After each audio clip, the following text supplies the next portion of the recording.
Okay, let's move along now. And I'm very pleased and proud to have a special guest here. And this is the man behind the movie In Search of Poe. And this is Mr. Andrew Kaplan. Andrew, thank you for being part of this. And you've done something really terrific with Poe. Now, before we get into some of the questions that people have of you, the one question that I get whenever we use actors, people such as yourself, people want to know, well, who is this guy? What what's the big deal? So if you would tell our audience what the big deal is about you and who are you? Sure. Well, I founded an organization called East Rock Films, and what we try to do is bring writers to life, their works, their lives, and the times in which they lived. So this film on Edgar Allan Poe is actually our third film of 19th century writers, and it's really our hope that we could immerse the viewer into the wonderful world and works of the writer. Well, that sounds great. Now, when I knew you were going to be available for this, I notified 100 Poe fans that I know. And I said, if you had a chance to ask him a question, what would it be? So from the responses, I wrote down some questions. So if you don't mind Sure. answering them as I present them to you, and I think this would be a big help for the people watching. Now, this is in no particular order, but why Edgar Allan Poe? At what point did you say the light bulb went off, going, "I'm making a film about Edgar Allan Poe"? When did that happen? Why Poe? I think the number one reason why I was very interested in Edgar Allan Poe is he's such an interesting person. He led such a fascinating life. It was a short life, but there was so much that happened both physically in the external world, but also to him personally. He all the tragedies that he had to endure, the great losses, and in a lot of ways, it's a story. Poe's story is about trying to overcome those personal losses and adversity, and I think that's a very moving theme in anybody's life. I was also really interested in getting to know him as a person. What kind of man was he? What did he believe? What moved him? Who did he love? And to really understand his works on sort of a deeper level. Like, I always knew, of course, he was one of America's greatest writers, but kind of going a little beneath that, what made him a great writer. So these are some of the themes that we tried to explore in our film. Oh, very good. Now, what what do you want the viewer to walk away when they see this? What do you want them to walk away their feelings about Poe? What do you want to leave with them? We would like the viewer to leave with a few things. Number one, that first of all, Edgar Allan Poe really was just a tremendous writer. He's somebody who had enormous influence. I think that in the popular culture, he often really doesn't get the credit he deserves in terms of how he influenced incredibly important genres like the detective novel or science Mm-hmm. fiction, and how he influenced so many writers. The film ends with all of the people, all of the writers and artists and even scientists throughout the centuries who he has influenced. This is not something, when people have watched the film, they've told me, wow, I had no idea Poe had all this influence. As And far as I know, there's no video out there that has that. And many people, when you say, well, Alfred Hitchcock, for example, was influenced, like, really? Stephen King. Wow, I didn't know that. So I think the ending is just fantastic when you show, as you said, scientists. When you show all these different writers that were influenced by Poe, I think that will open people's eyes that Poe, although, as you mentioned, didn't have a very happy life, but he succeeded in continuing his legacy with through other writers. Yeah, so that's pretty good. Um, Now, what do you think? Oh, here's a good one. Are there any themes in your film that you would like to discuss, that you would like to share with with the audience? And it's a 3-hour film, so that might be a big question. I don't know. Mm-hmm. Yes, there definitely are some themes that we wanted to delve into in the film. The first theme that we go into is Imp of the Perverse. Now, as many of you may know, Imp of the Perverse is the title of one of Poe's short stories, so he writes about it directly. And the Imp of the Perverse is, in my understanding of it, is kind of represents the darker side of humanity, which Poe was not afraid to write about. And I think that's also one of the things that makes him a very interesting writer. So Poe, in his short story Imp of the Perverse, and in some of his really important stories, like The Black Cat, for example, it's really about this sort of, you know, perhaps perverse desire that people tend to have. Certainly Poe had it, where we tend to be attracted to things that maybe aren't good for us, things that are potentially dangerous, even things that could sabotage. So we kind of explore this theme in the film in two ways. One is through his own life. And so one example of that would be, there were episodes in his life where, he may have, let's say he was friends with somebody and he may have, broken off that friendship in a way that was, not good for his life. Another way was, through drinking. And of course, there are myths out there about his drinking. I mean, certainly some of it's physiological and it's not exactly what people think. But nevertheless, I think the fact that he did get himself into trouble when he drank a lot, and that is a recurring theme in his life. So I think that would be another example for Poe specifically of the imp of the perverse. I think what's really interesting is that, if you ask me, I think that's part of the human experience. That part of being a human being is, we all suffer. We all have to sort of overcome our demons in one way or the other. To me, that's part of being a human being. And I think it also makes his characters really interesting. So, for example, in The Black Cat, in part one of the film, the main narrator speaks directly about, the imp of the perverse and how it sort of has a seductive quality to it. And, sort of against our own best interests, where we're sort of swayed into listening to that imp of the perverse and, make bad decisions or I think self-sabotage is a very key thing that it could do. And, like I say, that's what makes people interesting. It's not, people aren't angels. You could argue they have an angelic side, but they have these other sides too. And it's all part of the human experience. Yeah, yeah.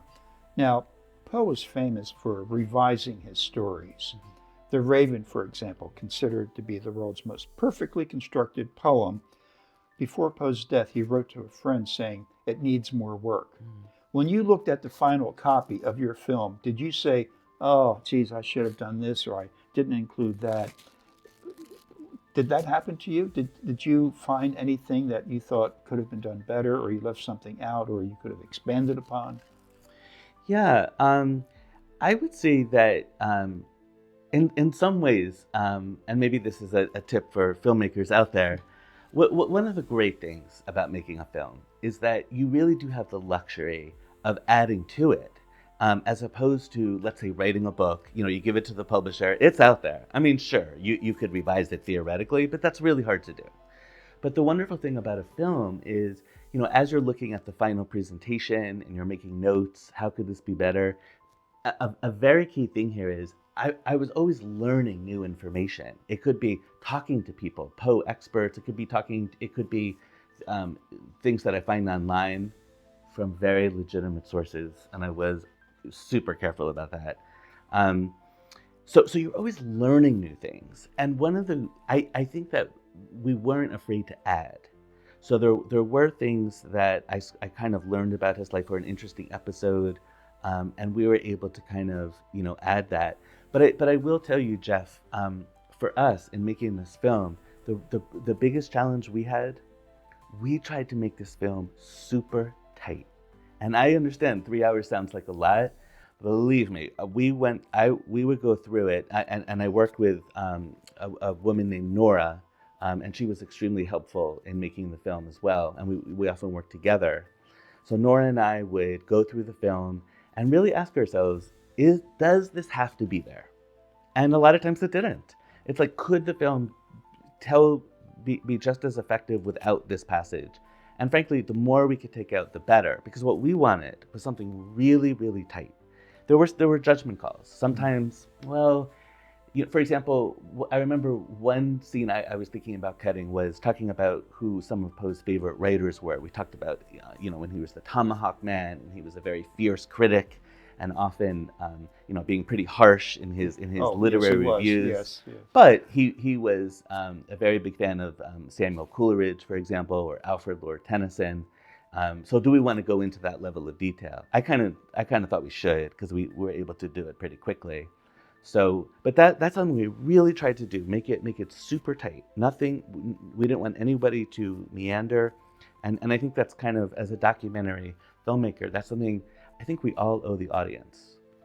Well, as you probably know, and we spoke about this off camera, that there are many videos on Poe on YouTube. And in my opinion, they're pretty much awful. People don't do the research. They just copy from what someone else said, Poe dying in the gutter and all that nonsense. But you went to primary sources. You just didn't watch someone else's video and say, oh, I'll do this. What are some of the primary sources that you visited? Well, I mean, that's an absolutely fantastic question. We did a lot of research for this film, a year. A year. A year. Wow. I couldn't make a film on anything or write anything unless I felt I air quotes, had the right to. So what sort of gives somebody the right, in quotes, to make a film about somebody for 3 hours? Research. Because I felt that after doing it for a year, and not to say it was every day, but it was a lot. So some of the things I did was visited archives.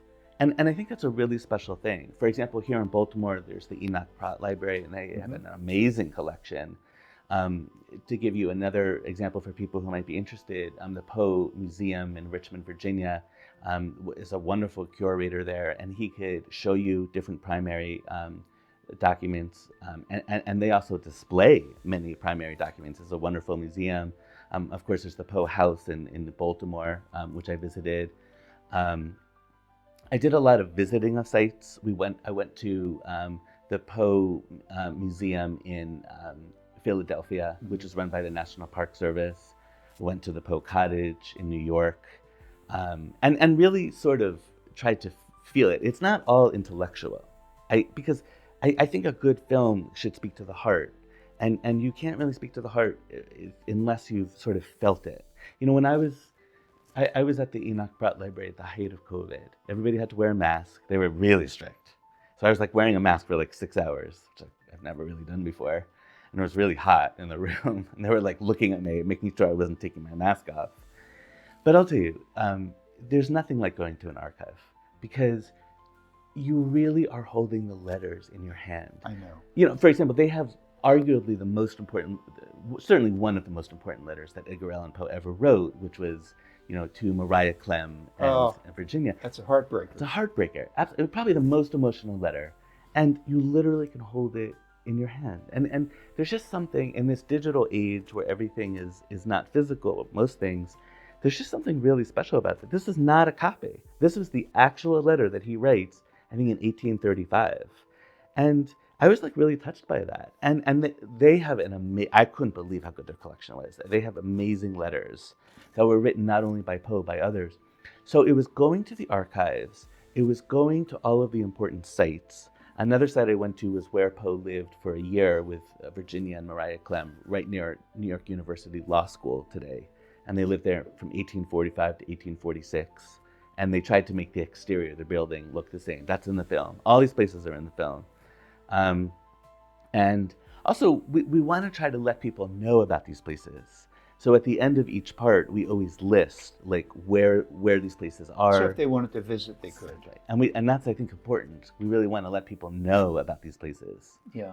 It's funny you mentioned that letter that he wrote to Maria Clem, professing his love for Virginia. The first time I read that, decades ago, I was getting teary-eyed, and I was looking I was looking at it, looking for like teardrop stains. You could almost see the tears coming down his face as he was writing that. And it was so heart-wrenching. And it was Poe talking from his soul, from within his soul, about his love for Virginia. And thank goodness we have that letter. And which brings up the next question. What surprised you most about Poe? I think what surprised me most about Poe actually was Eureka. I was really surprised about that whole thing. I never would have imagined that. So, as a little bit of background, Eureka is in part two, and we have a whole segment on that. But for those who may not be familiar, Eureka is a very, very different work from everything else that he's done. Now, this was after Virginia's death, and he was feeling kind of unanchored in life, as people do when they lose their significant other. And it's kind of a hard work to describe. It's a prose poem, and it's actually about the creation of the universe. Now, of course, he was limited to the vocabulary of his time. He didn't have terms like the Big Bang or the expanding universe, because, of course, these phrases wouldn't come until many, decades later. But the most surprising thing about Poe was, I guess you would say, first of all, he was interested in science, and he had an extremely good mind for science. But there was also sort of an intuitive sense, a lot of which has proven correct. And in the 1920s, in the 20th century, you had some extremely genius scientists who were able to kind of show mathematically what Eureka is suggesting. And one of the things we put in the film in part two is we have what Poe says about the Big Bang. He doesn't call it the Big Bang, but we have his exact words that are spoken by the actor, and we have space imagery and music. And then, you see how close that is to, a scientific definition of an expanding universe, a Big Bang. Those are the two concepts that we got into. So I was just really surprised that, an author, poet, literary critic from 1830s, 1840s would be able to be so prescient in describing the universe. And that was the birth of the universe and how it got started. I think it also took a lot of bravery on his part. Because the truth is, when you do things that are new and that people aren't used to, there's always going to be some people who might ridicule or might, try to put you down. And I think he kind of knew that might have been a risk, but nevertheless put himself out there and also gave public talks about it. I remember reading, and I'm paraphrasing here, that Poe said something to the effect that after I write Eureka, I shall retire from writing because the world will recognize me as a genius. And oh boy, was he wrong. He was actually, Eureka was called blasphemy against God. And one of his dear friends, Mary Louise Shue, severed her relationship because she was advised that by hanging around with Poe, her soul would be damned to hell. Now, can you imagine Poe going, this is my life's work, and having people go, heretic, heathen? And it's like, what do you mean? What are you talking about? So I think and now, of course, we know that Poe really had a scientific mind, like you said. He really, his mind was everywhere, and he was focused on these things, which annoys me when people associate Poe with Halloween, that all Poe did was write horror stories. He was obsessed with the darker side of humanity. He was crazy, I tell you. I hear that all the time. And when I tell people to read his comedies, read the early science fiction, the adventure stories, and his poetry, and Eureka, if you can get through that, it is a monumental undertaking. Then people go, I had no idea that Poe wrote comedies or science fiction.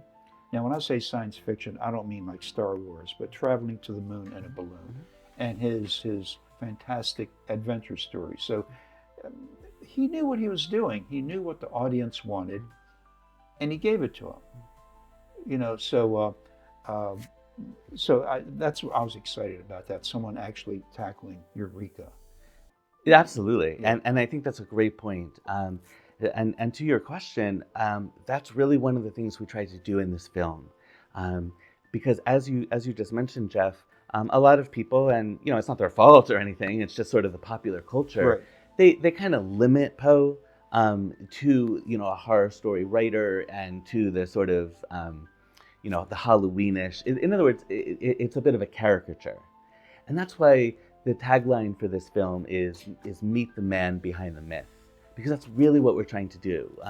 That this is somebody. One of the things we tried to do is really talk about him as a critic as well. It's really, really important for people to understand that. As amazing as this statement is, he was not only a very influential and talented poet and author, but also an essayist. And he wrote some very influential essays, and his role as a literary critic. And so in this film, we hope that the viewer sees his work as a literary critic and trying to shake up sort of the establishment by giving sort of honest reviews. If a work is mediocre, to say so, and that it's mediocre, and not to puff it up. But even more than that, to kind of that Poe offered important literary theories. Like, for example, he has this essay on what makes a short story effective. And how should the writer go about in shaping the story and the structure. So we have a segment on that, and we felt that was important to include. The literary theory was important to Poe. I mean, you can make an argument that he certainly was one of the earliest, very influential literary critics whose theories had a lot of influence on writers. Oh, he was savage. His nickname was the Tomahawk Man because of his brutal, slashing reviews. If he reviewed a story and it was awful, not only did he say the story was awful, but he went after the author of the piece also. Didn't make a lot of friends that way. But when he reviewed a story, and maybe it wasn't the best one, and he saw talent in this, he would give some praise to the person. Maybe say, these are my words, he would say something like, well, this isn't the greatest story I ever read, but I predict that this writer, if he or she continues to write poetry or stories, one day he'll be a big name in the world of literature. So, but he was ruthless. If he read a story and it was awful, he went after it tooth and nail. And also there's some humor too in his reviews. I think some of the subscribers to the Southern Literary Messenger, were kind of interested in it because it was it was funny. In the film we have actors who kind of reenact some of the quips that he would use in his writing, and they're very funny. Just how he kind of savages some of these, very bad, stories. Yeah, and you don't have to wonder why so many people in the literary world didn't like Poe, because he reviewed one of their stories, and that reminds me of Reverend Rufus Griswold, Poe's nemesis. He approached Poe at one point and asked him to review one of his anthologies, The Poets and Poetry of America, and was sort of like, and again, these are my words, Edgar, listen, if you give me a good review, I'll give you a good review. And Poe hated puffing, and that meant that heaping praise upon something that was awful. So Poe said, sure. And I think Rufus Griswold was really disappointed, because Poe would say, and again, this is me paraphrasing what Poe said, that this is okay, but Griswold included people that really didn't deserve to be in the book, a lot of mediocre people, but there are a few in there that are, really good. So I could just see the expression on Griswold's face, like, oh, I can't wait to read this. He's giving me a great review, and going after, this is awful, this is bad, don't read this one. And I think that's really what started Griswold's hatred against Poe. And Poe's probably chortling to himself, going, he expected me to say, this is fantastic, this is the greatest work since the Bible.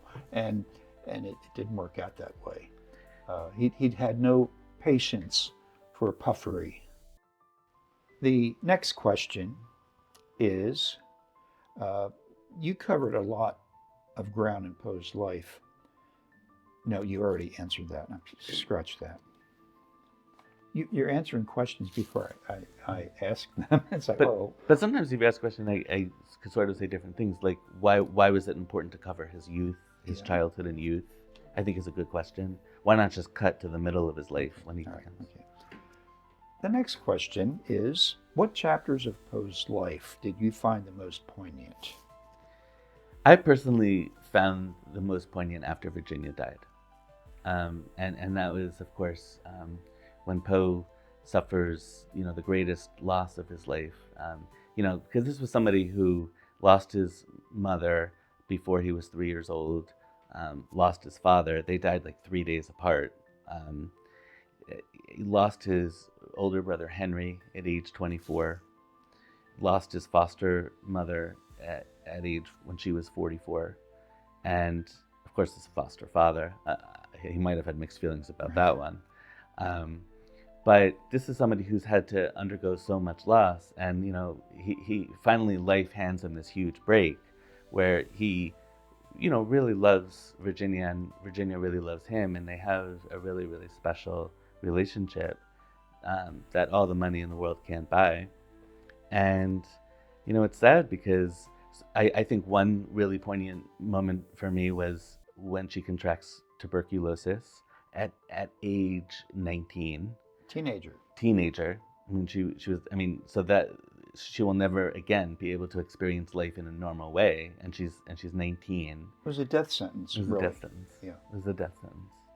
And then, of course, it sort of came and went, and just dealing with it. Like sometimes she would seem to be better, but you don't want to give your hopes up, and then sure enough, she would slip back. Right. And so, and Poe does say like this contributed a lot to his drinking, and of course, this is also the impetus for Poe writing The Mask of the Red Death soon after she comes down with consumption or tuberculosis. But the poignant moments was just having to live with that for 5 years. And then when she dies on her deathbed in the Poe cottage in New York, um, just how devastated he is. It's very melancholic. To me, it's not depressing exactly. It's sad. It's definitely sad, but there's a lot of beauty to it too because there's love there, and he writes such magnificent poetry like Annabel Lee after her death. So I was very very touched with that, and we really tried to do right by the poem Annabel Lee. We tried out a lot of different music for it, and it took quite a while to find just because I think the more emotional a poem is, the greater the challenge in finding the music for it. And I do think the music we found really evokes the emotion of the poem. I was so pleased when we found that. Well, tell us about the music. You use a lot of it in this, which I think is fantastic. So, how did you choose it? Yes, music is a really important part of this film. One of the reasons why I like to make films and why I find films so special in the world is music. And I think that's true for a lot of people, but maybe people aren't always aware of that. When you see a great film, I can almost guarantee you that it has great music, and it's really having an effect on the viewer. I think one of the great things that a film could do for someone like Edgar Allan Poe, for example, is his poetry. So we could have music to really evoke some of the important moments and some of the important verses in his poetry. So for example, like The Raven, we used, I was going to use something else actually, like a piece of classical music, and Nora Kresnici, who I worked with on this film, and she worked very hard on the music too. The two of us really did it together. She came up with this piece of music that she found that was very, very different. And at first I wasn't really sure. And I asked like 10 people, like, do you think that this works for The Raven? I was going for a more conservative or conventional piece. And I think it really did. See, the thing about the music is you want to have we tried to have like a diversity of music. Some of it's classical music, but some of it is, of the time, the mid 19th century. But some of it is contemporary, but it has like a certain sound to it that really seems to resonate with the theme of the story. For example, I'm really proud of the music we used for the premature burial. Mm-hmm. So that's a story that we have in the film that we enact. And I think the music, very simply, it's simple music, but it really allows the viewer to kind of be immersed in the mood. It sets the mood, it sets the tone, and really brings out like some of the lines. It worked for me. Thank you. I thought it was great. Thank you. We're really proud of the music. We use over 40 pieces of music. 40. I didn't realize it was that many. It was. And of course, you have to, it's not that easy to find or to use. But we music, I really feel, could bring people to places that nothing else can, that words cannot, that people's opinions, no matter how well formed, cannot. Music takes people to a very, very deep place. And I can't compose music. I don't have that gift, but I do feel like I'm good at, discerning what music can go well with certain imagery. So for all of Poe's poems and his stories and just even his letters, we tried to really kind of, help set the mood and bring something out in the viewer. I think a good documentary doesn't get lost in its own arguments. I think a good documentary reaches out to the viewer, tries to get into their heart space. The head's not good enough. The head is fine. I mean, you definitely want to give facts and inform. That's all important. It's really important. But to me, it's not a very good documentary if it's limited to the head. Especially when you're dealing with an artist or writer, you really want to reach the viewer's heart. And I think nothing does that better than music. Yeah. Well stated. I liked all the music in it. Thank you. And I thought I'm glad I didn't have to choose that. Now, this next question, I'm asked this a lot. What are your favorite Poe stories and poems? Yeah. Which one really reaches out to you? Well, I realize this isn't like a terribly original answer because a lot of people would say this, but I really love the poem Annabel Lee. That's definitely my favorite poem. It's so incredible. It is just so incredibly moving. I'm moved by it every time I read it, and I just think that the way he expresses the love that he and Virginia had through that poem, and how it was so unfairly taken after so brief a time, it is just really is something that I find extremely poignant. Of course, like everybody else, I love The Raven. I mean, who wouldn't? But I'm just so admiring of it because, as you alluded to before, it's so perfectly constructed, but I also just love the mood of it, and the story arc of the poem. Another poem I really love by Poe is A Dream Within a Dream. And A Dream Within a Dream is how we begin part 2, because each part begins with a poem. And I always found A Dream Within a Dream a really mysterious, fascinating poem. I felt like it's such a moving way that, in a sense, describes Poe's life in a way, in that all of the adversity that he had to overcome, but there's still hope intertwined with that as well. And A Dream Within a Dream, of course, doesn't sort of lay out all of its cards right away. It is open to interpretation, but kind of, it's not only the meaning of the poem. For me, it's the mood that it sets, and the 2 stanzas. Absolutely beautiful language. I love the language of it.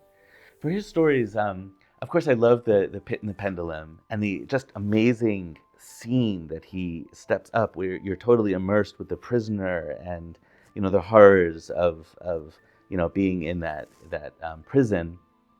I'm a very, very big fan, as are many, of The Telltale Heart, and I think one of the things we tried to say in the film through one of our experts is, Poe was pretty instrumental in having the stream of consciousness that the narrator of The Telltale Heart has become a very important literary device in 20th century literature, like with James Joyce or Virginia Woolf. And I just find The Telltale Heart, with the unreliable narrator, the stream of consciousness, the pounding of the heart, the sound effect, it's a very spectacular story that I think really grabs you from the first words. And you don't have to think about what's happening. What is Poe? It's pretty simple. Mm-hmm. You know what's happening. Mm-hmm. Yeah. You know what's happening. And I think it's really a fantastic example of, but at the same time, you don't quite know where it's going, because this narrator is really, mad as he denies, and it could take any number of turns. And of course, like many people, I love the story, the Cask of Amontillado. Another one where you don't have to think about what's Mhm. happening. Mhm. I find myself, every time I read that or hear someone perform it, it's like, turn around, you idiot. Don't you get it, what's happening? Turn around. But the guy's ego prevented him from doing that. Right. Yeah. I mean, what a perfect story on revenge, and the perfect construction of revenge, and again, I love the mood that Poe sets in his stories. It's for me, it's as much about like the ambiance and the mood and the language, as it is the plot. I guess the final story I would mention, I love The Mask of the Red Death, especially when you know the context of the story, which was Virginia having just very recently coming down with contracting consumption and tuberculosis. And I think it does make that story more poignant. But I also think that story has something important to say, which is that people often have a tendency to put their heads in the ground, kind of hope whatever it is will go away, and kind of just avoid it. This could be major issues in their life. It could be on a societal level, major issues society has to deal with.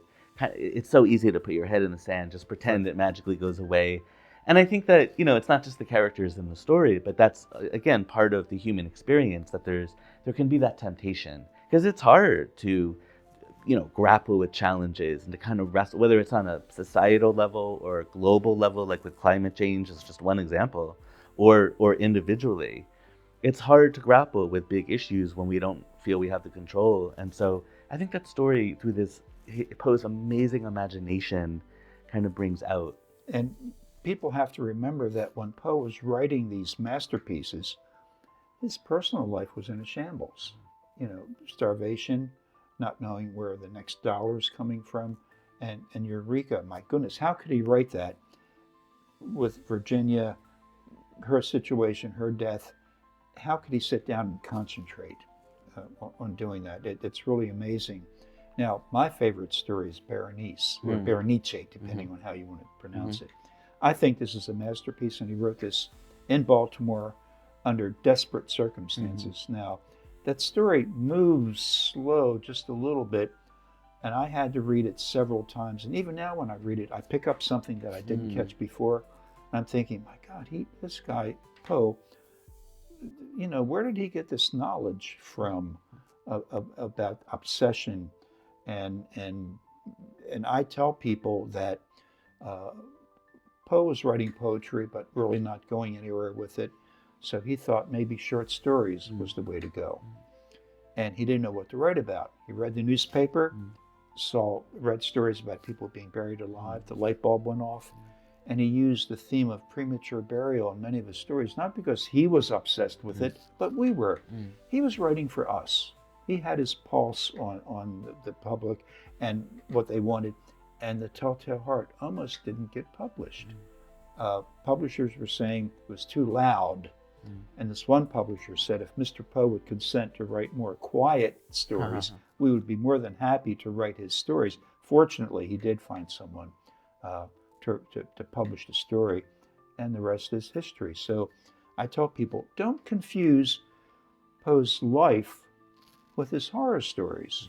Because, like I said before, and I'll say it again, he wrote comedies. Now, to be honest, they weren't that funny. But the point is, he tried. He went in different directions: science fiction, adventure stories, detective stories, and all these other things that he did with his life. And you can't cherry pick. And I keep wondering, suppose his comedies were really funny, and we paid more attention to those rather than his horror stories. Would we be saying he was the king of comedy? But I think he's been fairly misunderstood, and just people confuse his life with his horror stories. But he really persevered, didn't he? He did, and I think a couple of points on that. First of all, poverty is something that he always had to deal with throughout his life.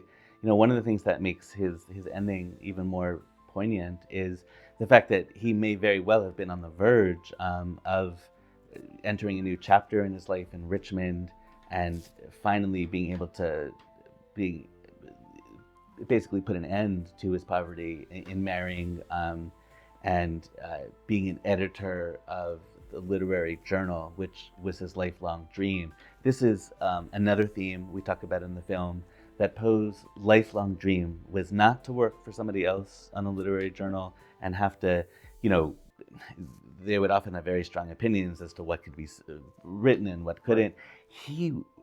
A real passion that he had throughout life was to establish his own literary journal that would raise the literary standards in America, and he felt that it was really needed by the country. And great literature didn't have to be just from Europe. America could have it as well. I think it was kind of sad, and one of the things that made me sad in researching his life was he was taken advantage of a lot at work. So Definitely. I mean, it was like really unfair, because he had actually a real gift in bringing in a lot of new subscribers. Yes. He just had a knack for it. Whether people were interested in his cutting reviews, his original stories, he had a good eye in editing the magazine, and as a result, the owners benefited tremendously. So whether it was in Philadelphia or in Richmond, they got to reap all the benefits, and poor Poe, the person who was really doing almost all the work, didn't. So I think that was kind of a sad thing, in his life. Well, I guess the publishers thought, since we're taking the risk, if this doesn't sell, we're taking the loss, we should take the money if it is popular. Mm-hmm. And they paid Poe in books. Try paying the rent with that. Mm-hmm. So it was a tough time, and there were bank failures that affected the situation in Poe's time period. And it's really sad. He didn't come from a wealthy family that he could use the family money just to relax and then write in his spare time. He really struggled, but I still maintain that when he sat down and picked up that pen, he knew what he was doing. He knew what he was trying to get across, and people could relate to what he was talking about, not necessarily about being buried alive, but it seemed like everybody knew someone that was buried alive. Mm-hmm. And he used that in many of his stories, but he really tried to branch out and to get away from the horror aspect, but we kept pulling him back into it. Mm-hmm. But when you're starving and the editors say, Edgar, forget the comedies, give us more blood and guts. What do you want to say? I'll starve before I do that? No, you give the public what they wanted. Mm-hmm. And I think one of the things that it was sort of hard to learn about his life, because this was really quite sad, was yes, he had to endure poverty throughout his life, but his foster father, John Allen, ended up being one of the wealthiest men in the entire state of Virginia, and that was largely due to an inheritance. That's right. He was only sort of average as a businessman. It wasn't from his own. And he basically didn't give Edgar Allan Poe anything. So Edgar Allan Poe had, as we talk about in the film, he had to endure being at university without much financial support, so then he had to leave university. He was not supported even when he was at West Point, and he writes this very poignant letter to his foster father asking for some support, which went unanswered. And even when John Allen dies, he basically doesn't leave Edgar Allan Poe, who he knows to be impoverished and with his mother-in-law and wife, doesn't leave him 1 cent. But just if I could, one thing I just wanted to say was, you were asking earlier about what was surprising about Poe and so forth. I also just wanted to mention that Poe was the reason why we have detective. The word detective wasn't even in the language when Poe was writing. I didn't know that Poe invented an entire genre. And I think it's fair to say it is one of the most popular genres around, whether it's detectives in radio, television, now streaming, movies, novels, plays, directly influenced Arthur Conan Doyle, Agatha Christie, Sherlock Holmes, yeah. And many other detective writers. And also Poe, as you've alluded to before, Poe's influence on the science fiction genre, not directly causing it, but certainly being one of the early influences. And that's why in part 2, we devote an entire segment to this, where we really go into the science fiction aspect, because many of Poe's tales were science fiction, often written as hoaxes. Right, right.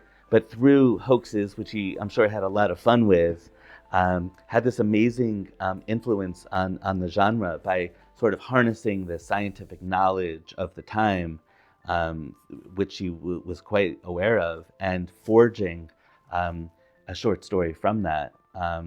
So that was really fascinating. And Murders in the Rue Morgue and The Mystery of Marie Roget and The Purloined Letter, those three, I didn't know before doing the research, were really the first three detective novels ever written.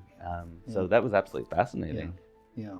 Well, Andrew, unfortunately, we could probably talk for another hour on this, because every time you said something, it was like, oh yeah, and you could go on in all different directions. So this just makes my point that this film is just so fantastic, because you didn't run through anything. You didn't do a Life of Poe in 30 minutes.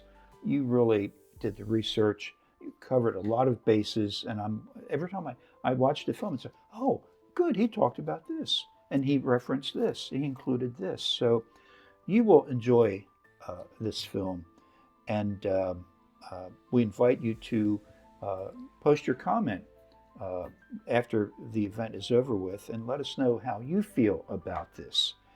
And so, Andrew, thank you. Thank you so much. You're a gentleman and a scholar, a Poe scholar. Thank you so much. It was a pleasure. Sure. Now, coming up at 12 noon is the chapter 1 of In Search of Edgar Allan Poe. Now, we're running this straight through. There's no intermission, no breaks, but there will be a short break between chapter 1 and chapter 2. Give you a chance to catch your breath. And then after that, we will have Mark Redfield at 3 p.m., the Trilogy of Terror. You're going to love that. And then we will end at 4 o'clock at the grave of Edgar Allan Poe, live at the grave of Edgar Allan Poe in the Westminster Graveyard, where the Poe toaster will make his appearance. You don't want to miss that. And of course, we'll have the Toast to Poe, the Amontillado Toast to Poe, a Poe-themed cake that we will share with you, and the wreath-laying ceremonies and the final words about the event. And you're going to love it. And as you watch this, feel free to post comments on our page. We would love to hear from you. And you may be surprised to know that we've had people from around the world watch this and post comments. I mean, when I say around the world, I mean, name a country in Europe and they watch this. South America, they love Poe. And of course, United States, we have a lot of people watching it. We had over 500,000 people watching the last Poe birthday celebration. So we're doing something right. So thank you. And again, you will see me later in the program. And I hope you enjoy this. I know you will enjoy it. And I'm sure you're going to learn a lot because of what this man did with Poe's life. So that's it for now. Stay tuned for chapter 1 of In Search of Edgar Allan Poe. Exactly. Alrighty. We'll see you soon, and thank you again. Thank you. Alrighty.